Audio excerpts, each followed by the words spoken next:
Hello, friends. Welcome to our special webinar on the Safe Places to Work Winners Speak. Today, we have a very special guest, but more about that later. I'm going to introduce her to you in a bit. For those of you who have not been familiar with the Safe Places to Work, we have talked about it in the prior two webinars. But just to give you a quick overview, the objective of the Safe Places to Work survey was to really evaluate organizations in India on the degree of safety and inclusiveness they provide to their employees. We covered a large number of organizations from different sectors, from different geographies, large companies, small companies, domains, different domains, everything, right? So it was an exercise that was meant to, it was the first exercise and meant to cover a large set of women from various organizations from across the country. So, just to give you a little bit of a sort of background, while we have had the POSH Act, as it's popularly called today, or the Sexual Harassment of Women at the Workplace Act 2013, I think partly because of the reason the act was enacted, we've started seeing a lot more reporting of cases. And according to a GOI survey, there's been a 54% increase in the number of sexual harassment cases reported between 2014 and 17. So around 2 cases reported every day. We think people are still not really reporting, but hopefully change will happen over a period of time once there is greater awareness and sensitization. So the methodology that we employed really was to ensure that we were kept straight and honest in the survey.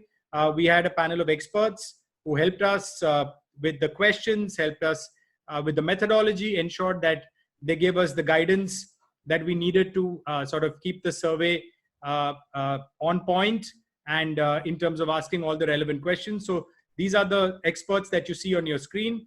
Dr. Helen Joseph, President of Arohan and Chairperson of Yuva Urban Initiatives. Mr. Vivek Patwardhan, who who retired from Asian Paints as the head of HR for not just Asian Paints, but for its entire group companies. And Sandhya Menon, a well-known independent journalist and writer. So this was our SME group. Excuse me.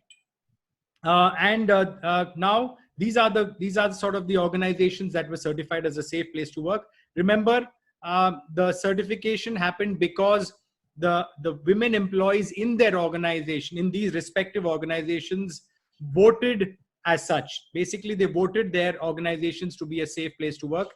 Remember, it was an anonymous survey. So women really voted the way they felt about the organization that they were working in. And that's how you have these organizations that you see on your screen now.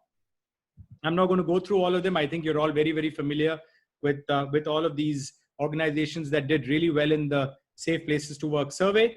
But today's guest really is, before I get to today's guest, this is a snapshot of the degree of harassment faced by the employees. This is across the entire survey, so this is not just for a particular entity. For those of you who are interested in learning more about the survey, do feel free, log on to the Rainmaker website, rainmaker.co.in, and download the Safe Places to Work survey report. It's there, all the details are there. So I'm not going to bore you with the details on this webinar. But I want to get quickly to our guest today. She is Bhumika Srivastav from AirSeva. AirSeva is an Airbnb company. As you can see on screen, they were certified as a safe place to work on the basis of the survey that was conducted. Of course, who you see on screen is Bhumika's colleague, Anamika Chauhan. She came to Bombay to receive the certification on behalf of the organization. But before I kind of hand over, we sort of dive into the webinar, I wanted to sort of quickly introduce both Bhumika and AirSeva to you, and also ask Bhumika also to say a few words about herself. So, but before we do that, so Bhumika Srivastav is heading the employee experience team at AirSeva. That means for those of you of different organizations that have different terminologies, in common parlance, that would be Bhumika is the head of HR for AirSeva in India. She comes with about 19 years of experience. She's worked with companies like Yahoo, Adobe, Tesco, Snapdeal, and Newgen. She's managed various teams within employee experience function, including talent operations, recruiting, L&OD, employee relations, workplace and internal communications. Bhumika is also the presiding officer of the internal committee, also known as the POSH committee, since the inception of AirSeva. AirSeva, to tell you a little bit about AirSeva is an Airbnb company set up in 2017 as the Global Capability Center, which essentially means that they were established to service the global Airbnb community. So anywhere you are in the world, you need help, you reach out to Airbnb, and in all probability, you are likely to get somebody in AirSeva, that is the Gurgaon office of AirSeva. AirSeva is headquartered in India in Gurgaon, and you're likely to reach one of the employees that is working in AirSeva who support the global Airbnb sort of customers and anybody else who needs support. So that's a little bit about AirSeva. But before I say any further, I'd like to sort of welcome Bhumika. Bhumika, terrific to have you at our webinar today. I've known you since the beginning of the inception of AirSeva back in 2017. It's been an absolute pleasure. And I'd really look forward to a terrific session today where you'd be walking us through and the audience through some of the initiatives that you have taken at AirSeva, which have kind of led to your being certified as a safe place to work. So welcome, and I'm just going to hand the mic over to you for you to say a few words about yourself and about the organization. Thanks, Anthony. Thanks for having me here. It's a pleasure. About me, you have given a great introduction, but nothing more to add. I manage employee experience overall here at Airbnb India. We call our organization as AirSeva. This is Airbnb wing in India, got set up in 2017.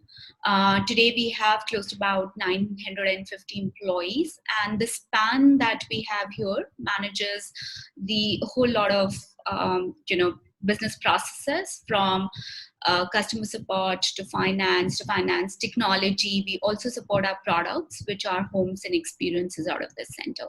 So that's quickly about the organization. I sort of manage all things HR plus internal comms, workplace security. We call it employee experience because we truly believe that everything that we touch as an HR organization, the outcome of that enhances or sort of takes precedence on the experience of our employees. Right. And we believe into it, and thus the employee experience as name. Well, look, it's different, it's unique, and clearly it, I think, I for one, when I look at it, I realize that it means that you put the employees first, and the experience they have within your organization is priority. So wonderful to hear that. And on that note, we can kick off our webinar. So Bhumika, one of the objectives that we have really is we wanted you to kind of tell us a little bit about AirSeva. What are some of the initiatives you've had, your best practices? Share that with the larger community so that there are others out there who would be keen to know and learn about how AirSeva has reached where it has in such a short span of time. So we have some very basic bullet points on screen, but would love for you to walk us through it. Sure. So I think the one aspect is to, of course, have POSH policy in place and IC committee in place. But I truly believe that's not the only reason to create or is enough to create a safe place to work.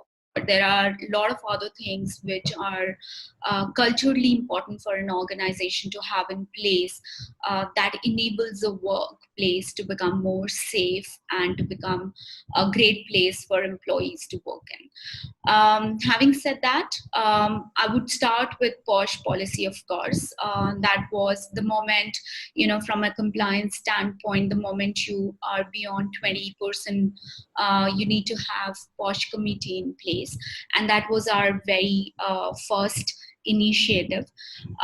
We've made sure that from a compliance standpoint, we are, we are sort of complying everything that laws tells us to comply with as a workplace. So in that, setting up an IC committee was our first endeavor. We do have an IC committee where we follow all the compliance requirements in terms of having 50% women representation. There's an I play a role of chairperson of IC committee. We also have an external member who's extremely I would say is experienced personality. She comes from a law background and has an NGO experience, and provides us a great deal of wisdom in terms of ensuring that our processes are well looked after. So that's the first step in that direction. Second was to have continuous communication with our employees to let them know there is something called as POSH policy, what it means for them, what an IC committee role is, to publish to them who all are there in IC committee, to make their coordinates public so that people can reach out to any one of them at any point in time. We also are, right now as we speak, Anthony is thinking of making even our POSH policy as gender neutral. While we do have another policy in the organization, which is Code of Ethics, which is gender neutral, and it has a whole lot of harassment as one segment, and which is applicable to all genders in the organization. Since we believe, as I said, that we are an organization truly believes in creating a workplace where anyone can belong. In fact, Airbnb's mission statement is belong anywhere, which actually gels really well with every initiative that we take. It is also about creating a workplace where anyone can belong. And this goes in a long way in terms of ensuring that all our policies are written in a way that it is not a gender specific policy and it covers everybody in the policy. So that's one step. So while COE do talk about harassment for all genders at AirSeva, probably it will be progressive to create POSH as gender neutral. So moving in that direction, communicating with our employees from all channels possible. We have training every year. We repeat the training for our employees. We have online training, of course, in partnership with Rainmaker. We also have classroom as well as online training for all people manager. And then we have classroom, online, and then 2-day extensive exercise for IC members. And this is every year. We every year certify our IC members. Wow. Also take a cognizant view of whether we have enough members on IC panel, whether we are able to address queries in a timely manner and comply with the compliances of POSH policy. Coming to communication, apart from training, we do have creative ways of reaching out to employees. Millennial population, you know that, Anthony, that we need to come up with different ways of communication. An email can get boring and may not have an attention span. So we have comic strips around policies. We also have almost created an internal IT app, which is we're calling it In Shorts, which talks, it's kind of a pop-up with one policy or one very important topic of the day, and it pops up and it just says the important thing of the day. So for example, if we talk about our values or we talk about our mission statement, there's one pop-up around that initiative on people's desks. So that's a very quick and friendly way to remind to our people that what do we stand for and what they should be mindful of. So these are some ways and means of communication that has helped us in sort of ensuring that it's a collective response from all our employees or initiative from all our employees to create a safe place at work. That's very, very specific to POSH and the policy around it. But There are a lot of other initiatives that we have. Our values is first and foremost thing. So our values are fairly simple and aligned to the business that we do. For example, be a host. That's one of our values. And it says that I can tell you how beautifully it applies to workplace is that when you interacting not only with a host community or a guest community, when you are interacting with your own colleagues, for example, how can you be a good host? So don't forget, it's just not about smiling, and it's just not about being warm and welcoming to your colleagues. It also means setting right expectations with them, upwards, peer wise, downwards, setting right expectations. That goes in a long way. So, how do we create awareness around values, and how do we include values in all employee experience processes, and how it is integrally it is integrated in all process, um, is a very important element in creating the culture that we have created. Right. And as I said, as I have given example, our values are tied up in the way we hire people, in the way we assess our people during our performance appraisals, in the way we coach and train our people, in the way they get rewarded in the organization, and in the way they grow in the organization. So it's Right.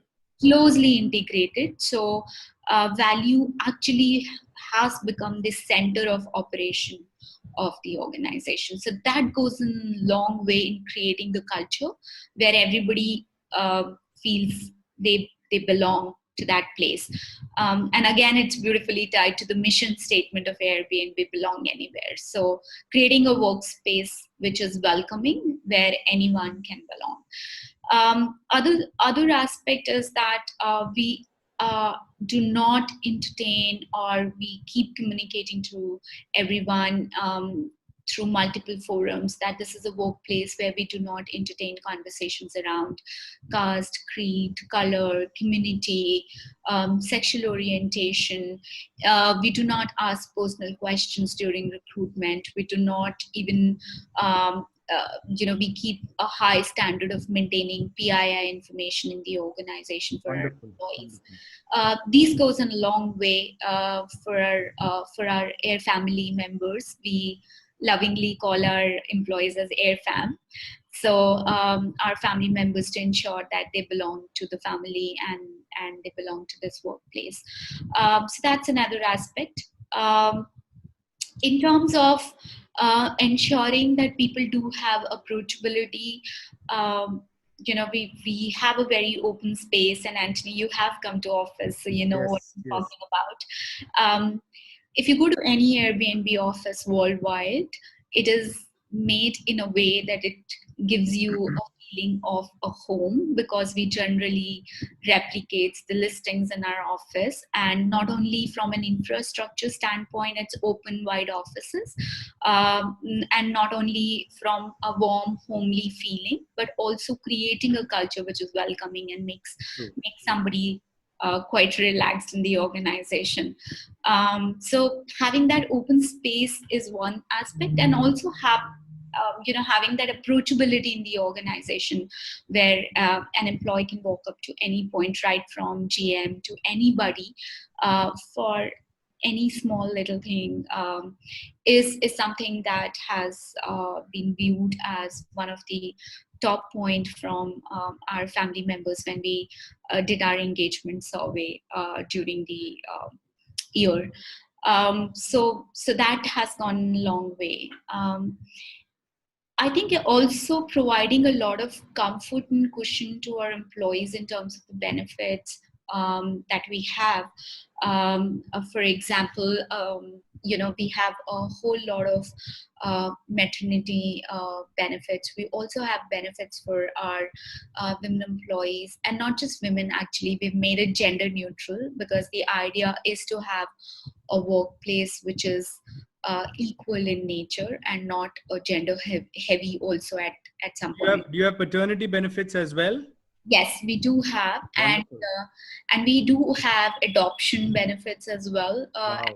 So people can take 6 weeks of leaves, and then once they return, sorry, my bad. They can take 8 weeks of leave, and once they are back, they can take additional 3 months of only 4 days of working in a week. That's So yeah, so those are the kinds of benefits that we have. We also have something called as caregiver policy, where if someone is sick at home, you can take 6 weeks to attend to that person, which is quite generous very generous. for AirFam. We also have initially in this whole COVID situation has launched a 28 days working days of additional paid leaves in case if someone gets tested as positive. While testing and everything is covered under our health insurance, we also have a generous health insurance for our employees. So these are the policies around well-being that creates a feeling of being at a safe place, and being looked after from a policy standpoint. Well, that's absolutely wonderful, Bhumika. In fact, whenever I've had the privilege of visiting your offices, which is as you rightly put it, I mean, it's an amazing space. It has a feeling of being uh, at home. It's probably one of the nicest offices that I've probably visited, anywhere in India and possibly globally as well. And I think what you say about the feeling of family, I think that's very true. That even I, as somebody who's not a full timer, or I don't work for AirSeva, but I've always sort of received warmth and a lot of affection at the offices. Everybody's very warm and friendly, ready to help. That's the kind of culture that you've sort of really put together there, and that's absolutely fantastic. I think that really makes it feel like AirFam. I think that's the that's the right term. Yes, Anthony, and also a whole lot of it gets extended to our support family as well. Like we Yes. have, a whole bunch in security, workplace, our housekeeping team, Mm. our facility team, our guard community. We've extended our POSH policy to them, training to them. Very specific POSH training to them. We also have 6 monthly values training for them, which is quite unique in a corporate world. Yeah. And our support staff really are, they abide by the values, I must say. These are the people who are, you would expect least, but these are the people who run our office space. They Absolutely. are Absolutely. frontliners, and they have embraced our values beautifully. So I think that also goes a long way in terms of creating a space that's safe. But another added element is that I know in India, if as a compliance, if there are employees who are leaving after 8 o'clock, as an organization, you need to provide transport to our Right. to employees. We also have ensured that every cab has a guard along with driver and equipped guard to handle any emergency or SOS situation. And the guard, and not necessarily if a woman employee is getting dropped last. It is irrespective. Right. Every app has a guard. We've invested consciously into this, just to create safety net around our employees.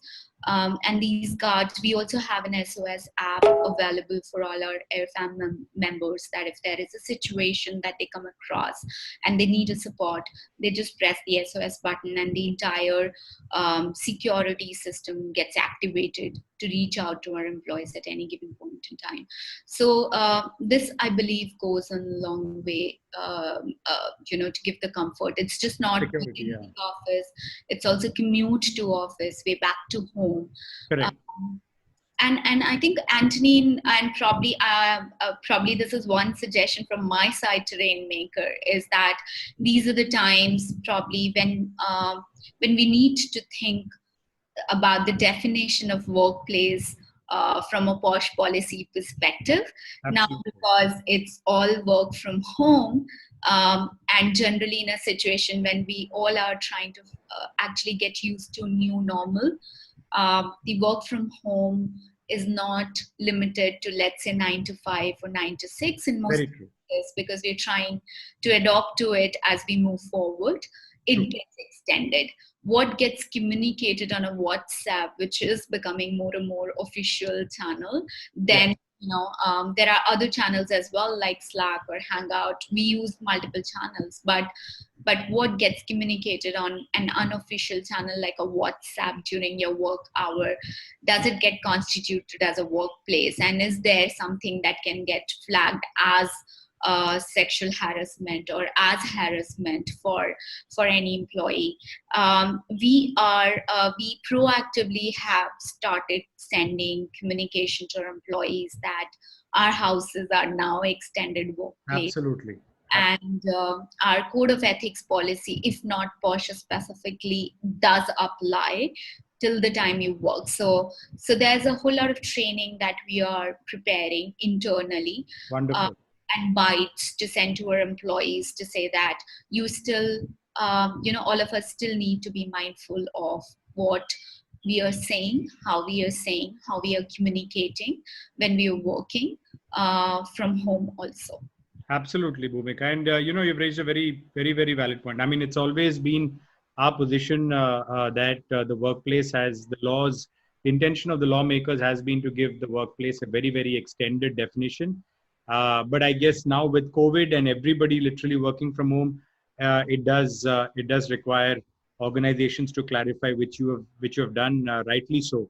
That remember that the workplace is extended, and that just because you're behind a virtual wall doesn't mean that you can say or do things that might not otherwise sort of be inappropriate. So yeah, totally, and I think that's the right messaging that you've done at AirSeva, and we hope that other corporates as well proactively put this message out to all their employees that the workplace is extended. The law always envisaged that, but it's now sort of because of COVID, one needs to be sort of mindful of that.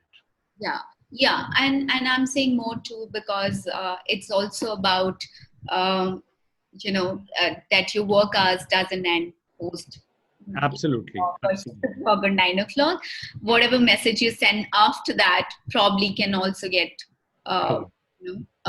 constituted under the policy. So. Very true. Very true. So, Bhumika, I just want to kind of also continuing with the best practices, sort of chat with you a little bit about the support group that you have for women employees, for coaching, mentoring, etc. Could you tell us a little bit about this initiative? Yeah.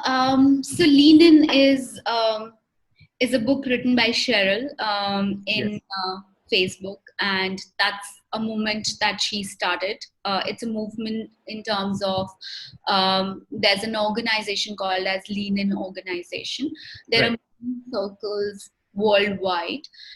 We've initiated internally at AirSeva Lean In Circle under a Women Act chapter. So let me just talk about Women Act chapter first. So Women Act chapter is a sort of network for all women employees at AirSeva. This is under this initiative, we have a lot of activities for our women employees, like doing fireside chats on multiple topics that are of interest and then have different other supporting initiatives for our women employees. We under that is also a Lean In circle. So there are circles that we have created. There are leads of these circles. The circle are very specific to a particular topic. So we have right now we are running 4 circles in the organization. Right. The one is on career advancement. Second one is on mentoring and coaching. Third one is work-life balance, and fourth is belonging. So we have leads. I'm leading one chapter, and then we do network meetings. So we have set up the slide that you saw was a Zoom Connect with our women employee. We sent out an invite saying that this is, sort of the first one was more to understand how work from home is working for all our women employees and connect on our basically sharing our emotions and feelings and how we are coping with us with the whole work from home situation Right. and the support that we can provide to each other during this time. The Lean in Circle leads are basically sharing, networking, links, sharing the best practices, a whole lot of reading material on a particular topic. So let's say if I am leading a Lean in Circle around belonging, then a whole lot of conversations around belonging, hearing from our employees what it means for them, what other things can we do, what they feel about it. Also sending a lot of reading material to them to read through it. Also creating a lot of networking sessions. We're trying to reach out industry leaders to talk about belonging. So basically taking that topic and sort of creating the whole support mechanism around that topic for our women employees are Lean in Circles. So do you, one question that I have for you, Bhumika, is do the male employees in your organization say, hey, listen, we'd like something to the equivalent of women at, we'd like men at as well for men to network, or are they comfortable with what you've done? So as I said, our mission statement is belong anywhere. So it is for all gender, everybody. It's just not about creating a workplace which is very focused only on women employees. These are some of the initiatives to make them supported. In fact, in the Lean in Circle, there is one Lean in Circle, which is Lean in topic, in fact, which is focused on allies and its importance in the whole system. All our male members, how they can act as allies in the organization and support women in the journey is something that they talk about. So they sort of like he for she. Yes. So it's like they taking ownership and responsibility of supporting women employees in the organization. Understood. However, on your question, it's a great topic, Anthony, and it's about creating an equitable workplace in terms of, there are other initiatives and not just Lean in Circle or a Women Act chapter. It's also about creating a place. It's easy to say that create a workplace where everybody can belong, but it doesn't happen on its own unless everyone takes an ownership of that. And thus we have belonging as one of the key objectives or priorities in everybody's goal sheet in the organization. So that's sort of putting a stamp on the on the thought of creating a workplace where everybody can belong. It won't happen on its own.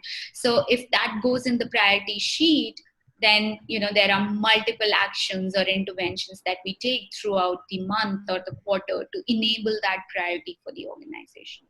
So that's one aspect. The other aspect is everything from, and probably we can move to next slide, and probably that's I can take a minute to talk about this, which is that culture or initiatives or creating a place where everyone can belong is not run by HR in AirSeva. It's run by employees.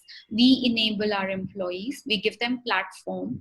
We give them opportunity, and we also sort of have sessions with them to tell them what organization stands for. And it's our Air family members who actually take initiatives to run programs which are value driven. So for example, before I move to this, another very important point on attaining equitable workplaces to attain pay parity, and that's something that we've already achieved. There's also, so on coming back to how employees are running this, is that there are like social groups, we call it affinity groups. These affinity groups are like where people come together and talk about, like, let's say, gender diversity, how we are focusing on LGBTQ community, how we are focusing on making an inclusive workplace, people coming together, talking about it, sharing their ideas, and sharing the ideas with the company. There are other social groups where people, do a lot of work with respect to community or social responsibility. Airbnb is big on community, not only with respect to host and guest or employee community, also our surroundings, our social community in which we survive. So our employees have taken initiative. For example, the middle segment you see, they have taken initiative to clean up this space, which is like a contribution towards Swachh Bharat or Clean India, as we say. They've gone, painted schools. We've adopted one school. We also have, like, our employees have gone there, distributed meals, distributed stationery items, and so it's just not about that. It's some bit is also about fun. So the first slide about Pani Puri is more about fun. So the fun challenge and a lot of fun groups that we have at AirSeva, all run by our employees. Like, someone runs a book club, someone runs a biker club. There is cricket club, there is a football club, so all the Zumba class club, by the way. We also have something called as Air Shares, where our own employee teaches everyone. So, the kind of, like, if I have a skill, I can teach it to AirFam. And trust me, Anthony, we've learned baking oatmeal cookies, making, organic soaps, creating mocktails. These are like such creative Air family members that we have, and it's a creative way to sort of reaching out to people and teach each other and learn from each other. I think that's fantastic, actually, and it just means that employee experience is not just about one department having to do everything. It's about empowering every single employee for them to take initiatives, and I think that also leads to a greater feeling of being a part of a larger family, a feeling of ownership, a feeling of pride. And I love the idea of, I call it, I just coined a name for it. It's a potluck for skills. So everybody can bring a skill to the table and teach or train other employees, just like a potluck where you bring different food items. There's a potluck of skills where you get your skill to the table and teach everybody else in the organization a little bit more about what you are really good at. So that's absolutely fantastic. And do you want to tell us a little bit about the next slide, the one with Belong Anywhere written on it, something with all your employees there? It's a lovely, very vibrant slide, very a lot of happy, happy people. So it just makes you feel good looking at it. Yes, it is. I have been talking about it. So that's a mission statement, Belong Anywhere. And these are our lovely Air family members who are creating a workplace where everybody feels belong. It's an inclusive workplace. This is a slide that talks about it, that it's a family, it's an inclusive workplace, and you can feel belong to this workplace. So basically, irrespective of gender, caste, religion, sexual orientation, all of that, doesn't matter when you're when you're part of the Air fam, because all that matters is being a member of the larger Airbnb team. Yes. Wonderful. So on that note, I think we've come to the last slide. This was absolutely wonderful, Bhumika. Even though I've sort of known a lot about what the Airbnb and AirSeva culture is, still to kind of hear in this level of detail, the kind of detail that you've shared with us and with all the participants is really something fantastic. And I'm so glad that we had the opportunity to kind of have you join us, share your experiences with us, share a little bit more about what Airbnb and AirSeva, what they do, what the culture is. I can tell you one thing. Post this webinar, you are likely to receive lots of applications of people wanting to join the Airbnb AirSeva family.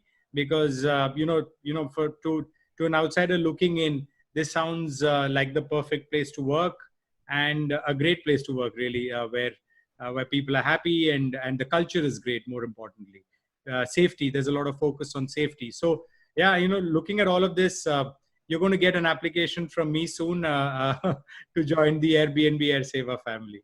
Thank you so much. Any last thoughts before we kind of open the floor to our audience for questions?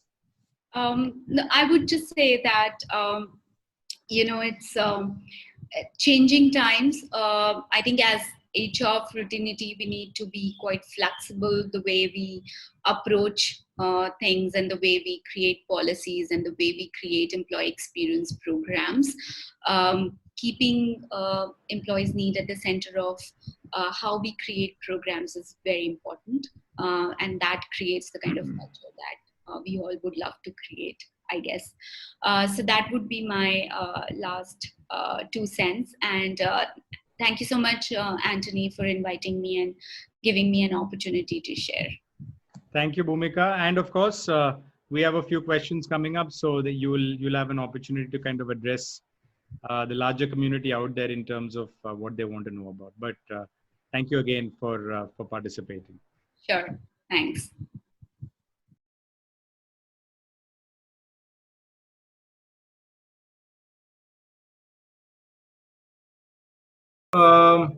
We are seeing a lot of questions and compliments flowing in, Bhumika. I think Somali is saying, hi, Bhumika, your best practices are probably the best amongst all organizations. Anshu is saying, thanks, Bhumika, to share your lovely culture of your organization. Really, I also want to be part of your organization. There you go. Namrata says, hey, Bhumika, your best practices are commendable. Thanks, Alex, for hosting such an insightful webinar. And okay, so Sanjay is asking, many organizations are cutting costs due to COVID. How does AirSeva intend to balance the need to manage costs with the need to ensure women's safety and POSH compliance? So is this something that COVID has obviously been a bit of a, I think it's thrown a lot of organizations out of gear. The best laid plans have sort of gone to waste because of COVID. So is this something that's of concern to your organization? So I think, Anthony, yes, of course, every industry is feeling the heat of it, and every industry is trying to figure out the best way possible to have, to manage business. And I would say it's also a time for most of the organization to reimagine the workplace. And in this crisis, I think there'll be a lot of opportunity for every organization to innovate, to come up with best practices. For us, of course, I'll again tie it to the values of the organization, and generally it's always said, and it's so true that crisis time is a testing time of organization's values and what you stand for, and every decision that you take as an organization is actually a validation of your culture and values. So having said that, during this unprecedented time, if our value says that we build our organization to support community, to belong anywhere, our priorities will definitely be to have POSH compliances, in ensuring women's safety. Fair enough. So POSH compliance and safety, no compromise on that. You may need to be innovative, and that's how organizations grow and evolve. Somali is asking, you had mentioned when we went beyond 20% women in relation to POSH policy. POSH law is for organizations having 10 or more employees, irrespective of number of women, as far as I know. So could you please elaborate on how percentage of women affects the implementation of the law? I'm not sure if you said percentage, did you? No, yeah. I didn't. I just in any case, it doesn't matter, because AirSeva is far beyond that threshold in terms of the number of employees. Minu is again complimenting you on the commendable job being done in your organization. Muthu is thanking you Muthu Subaya is thanking you. And Meenu is saying that it's not just an organization, it's truly a family that everyone can share and grow individually along with the organization. Wow, that's lovely. Those are lovely words. Thank you, Meenu. Suchitra Menon, congrats Bhumika for the wonderful presentation. Could you please give us some insights on the cases that have come up before the POSH committee and how was it dealt? So, Suchitra, thanks for asking the question. Without getting into the details of it, I can just tell you that, the kind of cases that thankfully we've not got many cases, and hopefully we won't.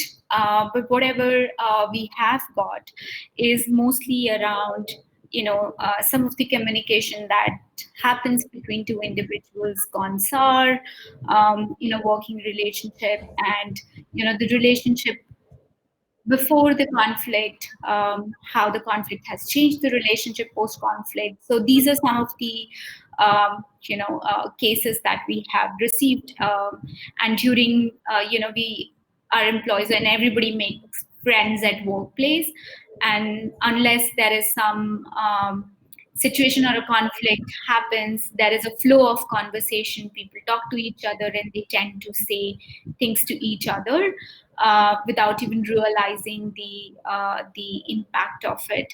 So so in our POSH policy also, we say that the intent doesn't matter, impact matters, right, Anthony?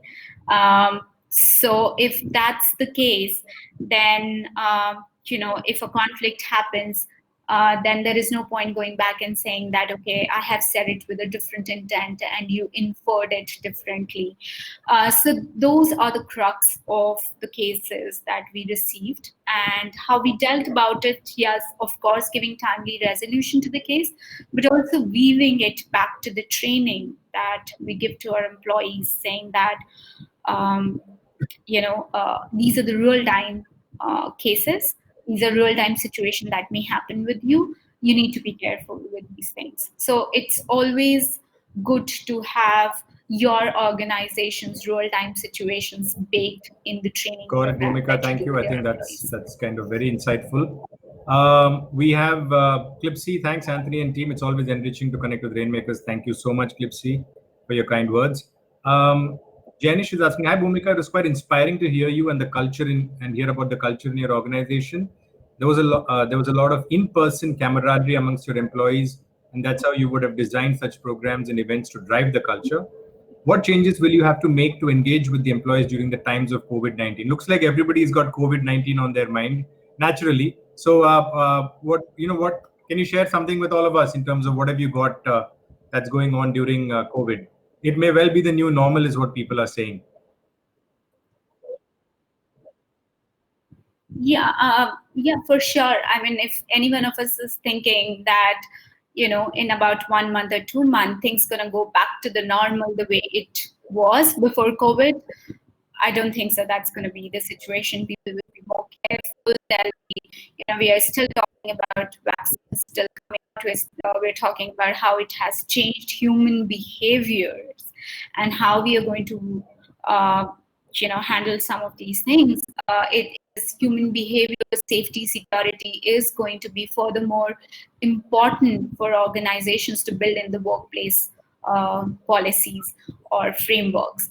But yes, it's a new normal, and it's a learning situation for everyone, I would say. And as I said, depends on the priority of the organization and what we truly believe in. For some of the things that we have done is to, again, we've moved everything virtually. So it's not that we used to have fantastic air shares when we used to work in an office. People used to come and have a gathering and teach some skills. And now how do we do it at home? Like, should we do or should we not? No, we have done that. We've moved our air shares virtual. So instead, going out, our own employees are teaching Surya Namaskar to people. our own employees are having yoga sessions or having meditation sessions, also having conversations with our employees, like as I said, lean in circles or having women network circles, and not just women. Otherwise, like we host a coffee session with our GM every week. And this is something that we used to have initially once in a month, or let's say, once in a quarter. But now, with a situation where work from home is happening, where there's a need for more connect, where there's a need to know the well-being of our employees, it's really paramount. So the engagement stuff was mostly around, couple of things. One is to do quick surveys, and I think personally, and I have to see how we're going to implement in the organization, is to have that survey very often. It's to have survey every week to see what's changing, what's the need of employees, how do we reprioritize some of the programs that we have, or some of the benefits that we have in the organization. For example, well-being is the topmost priority right now. People are dealing with issues, whether it is work-life balance, whether it is dealing with lockdown situation. There are a lot of issues with respect to isolation. People are feeling isolated, how to deal with all of that. So how do we build that in the conversations that we do with our employees every day, the benefits that we launch for them, the training programs that really need to take a precedent right now more than anything else, is to have more and more conversation. So everything's more. HR has been at the forefront of it, I must say, and I must congratulate, I think, every HR professional in the industry to sort of make it in a virtual setup more engaging. So these are some of the initiatives that we have taken at AirSeva. Wonderful. And I think that also answers Anshu Singh's question. I want to know what type of activities you're arranging for COVID-19 situation. We have S. Mehta who's asking, hi, sorry I joined late, have some queries. What is ideal periodicity of IC meeting? I'll take that on behalf of Bhumika. I think ideal periodicity is about once a quarter, I think should be what every IC should aspire to meet, take stock, etc. What is the punishment for proven harassment? Well, is it under the Act or IPC? Well, it's both, depending on whether it is civil, whether it's a civil complaint to the internal committee, or whether it's a criminal complaint under the IPC with your local police. So that really determines the punishment. Bhumika, you want to add anything to what I just said? Yeah, I think what we do at AirSeva is we meet monthly. The IC committee meet monthly. It's important because IC committee doesn't only meet only when there is a case. It is also very, very important for us to see what kind of cases are we getting, how do we build it back as I said, in the processes. There are some best practices that we could create post what we have learned by handling a case. For example, how do we build some of the issues that we are seeing as raised under POSH into the training framework, as I said. Also keeping ourselves updated about the Act and policy, which is ever changing. There are a lot of interpretation. There's a lot of definitions changing. So it's always good to meet and pick up each other's brain on that. So as always, Bhumika, your AirSeva is one step ahead of where the industry is. I think you said you meet once a month, right? Yes. Yes. So that's, I think most organizations meet once a quarter or even once in 6 months. So as always, in terms of best practices, you're all way, way ahead. That's fantastic. It's good to know. And thank you for sharing that. I believe Clipsy had a question in the questions tab, so I'm just going to ask that. In view of gender neutral policy focused around an inclusive narrative, and for me, it also necessitates addressing the concerns of the LGBTQ community. However, some organizations and companies are not in favor of gender neutral policies. Your comment, Bhumika, on this? Right. So Clipsy, thank you for asking that. That's a great question in my mind, and I think the organizations need to be progressive. That's my personal view. It depends on how HR leaders are partnering with the leadership of the organization and influencing the decisions, creating a workplace where every community member is on equal footing is absolutely important. Um, I'm, as I said, at AirSaver, we are actually our policies are that's one of the in under belonging and inclusive workplace. That's one of the best practices that we have to make our policies completely gender neutral. Um, that would be my view. My view is completely, and that's what we're pushing at AirSaver. So we have inclusive leadership. I think it all depends on the founders of the organization and what they truly believe in. For Airbnb, our founders actually believe quite a lot in community and again sorry for repeating this, but our workplace mission drives everything, and if the mission says belong anywhere, we can't be like I'm just saying we're lucky enough to have a mission statement that anyways enables a lot of these things for us. Absolutely, absolutely. So, Hemant is asking, my question is an extension to what Anthony brought up earlier. Do men of your organization ever feel sidelined with such women-focused initiatives? Also, what are the business benefits of having women on the boardroom, and in senior positions?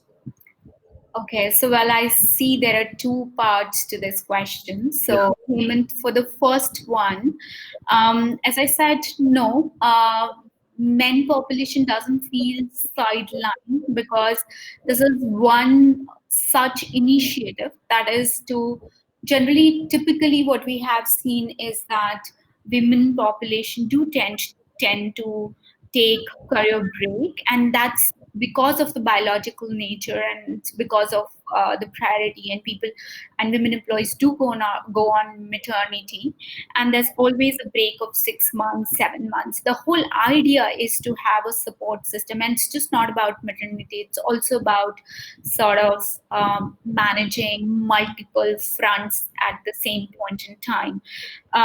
The initiatives are mostly to make our women population feel supported. It's a support network. We also, men doesn't feel sidelined because, as I said, our men population are completely included in designing and delivering those framework. It's about every gender supporting each other. Without the support of men population, it's not possible for women, and without women support, it's not possible for men. So I would say it's equitable workplace. It is about inclusion of men employees in creating the framework, in also sort of being allies, as I said, being mentors, being buddies, and also seek help.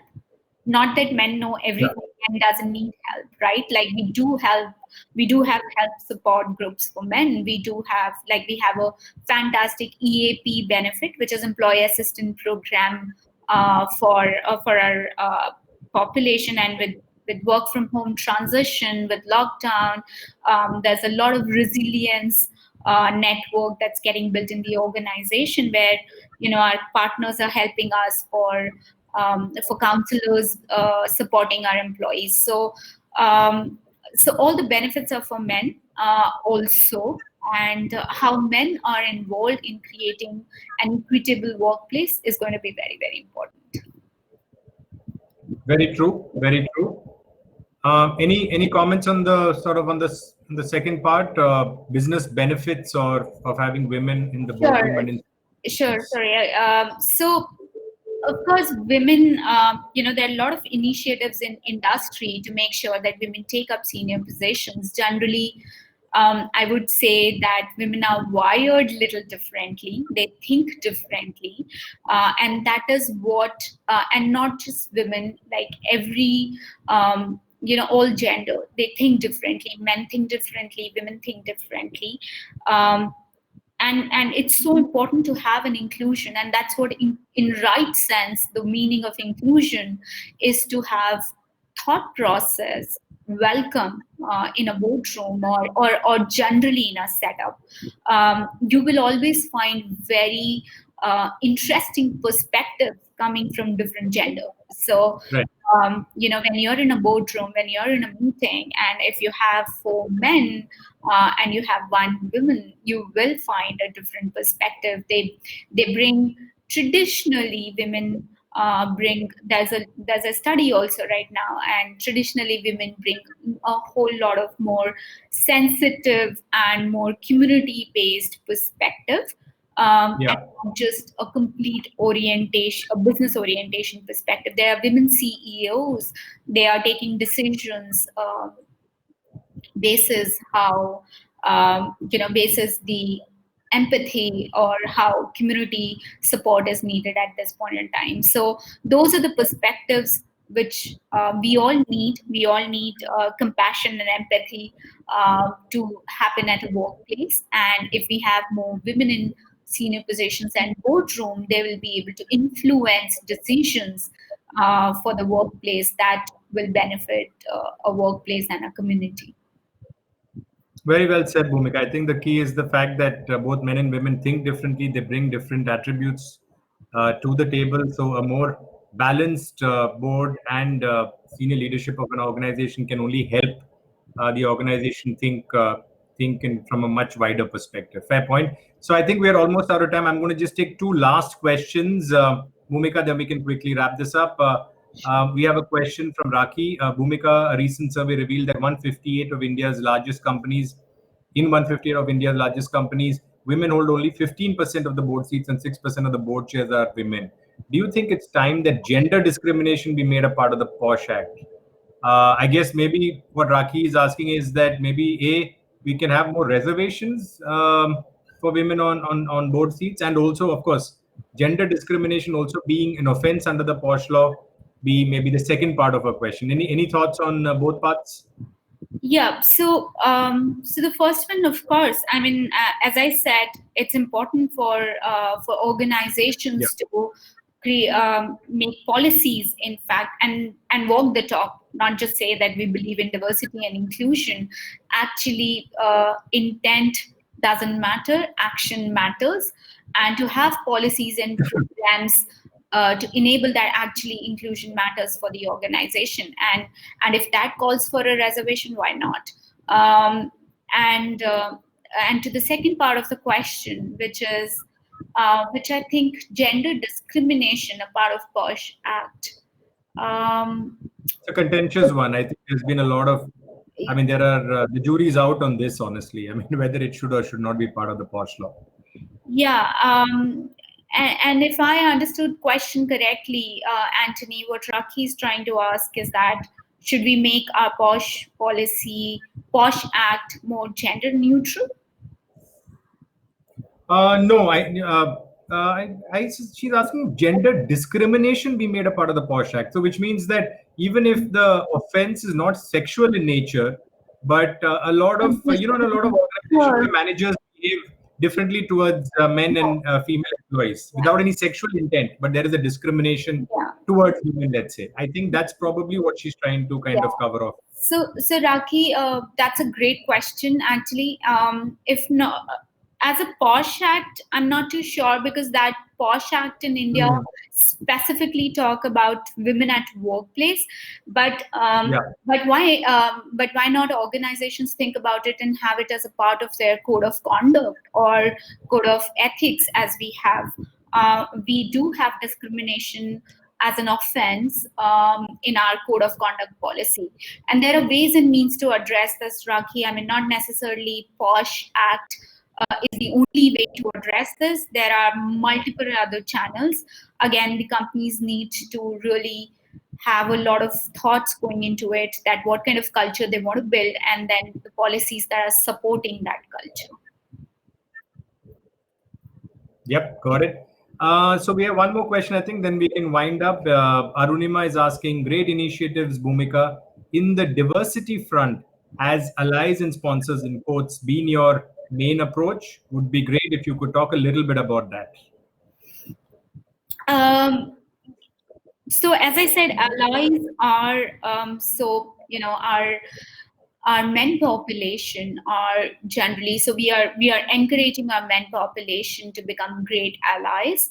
It's again not very simple that just because there is a particular gender, we are asking men to just start supporting women. No, there are qualities that allies need to have.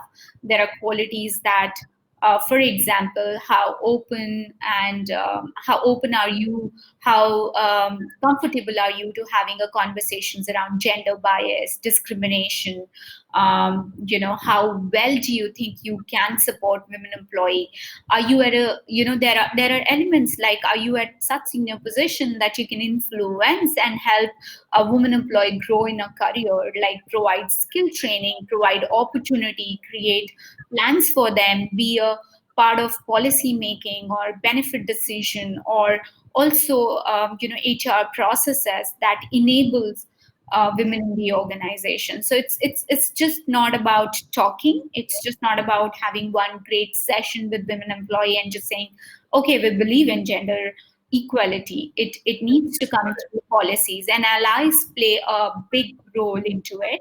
And there has to be a continuous also conversations and also influence that we in HR need to do when we talk to our senior leaders in the organization, that how they can be great allies in terms of creating an equitable workplace. Absolutely. And I was going to close with that question, but one interesting question just popped up from Garima Agarwal, and I thought this might be the last one that you can quickly take. Thank you so much, Bhumika, for sharing AirSeva's benefit framework. To what extent so far have AirSeva's male employees been using the paternal and care-related leave available to them? Very interesting. Even I'd love to know the answer to that one if you can share it. So paternal, millennial population, so not too much, around 10 to 20% as and when our male employees need it, they are taking it. Our care related leaves are absolutely like 50%, 60%. Wow. Of our employees are utilizing that. That's a great benefit that we have. It's about providing care to the family members. So pretty much everyone, right. They are utilizing as and when they need it. That's wonderful. So almost every second employee is really using those the care related leave available and the benefits available. That's fantastic. Yeah. Wonderful. So I think we have actually overshot our time, but the questions were interesting, and I was really keen on hearing what you had to say on a number of those questions. So thank you for patiently kind of taking all those questions, Bhumika. This was very, very insightful. Clearly, now we have a deeper understanding of what makes Airbnb India or AirSeva tick, and the policies really are something phenomenal, something very, very special. And thank you for taking time out to share that with us and the participants who logged in as well. So thank you so much, and have a lovely day. Thank you to all the participants as well for listening in, participating, and asking really, really, really insightful questions. So a big thank you to all of you. Thanks, Anthony. Thanks for having me here. It was a pleasure. Thank you.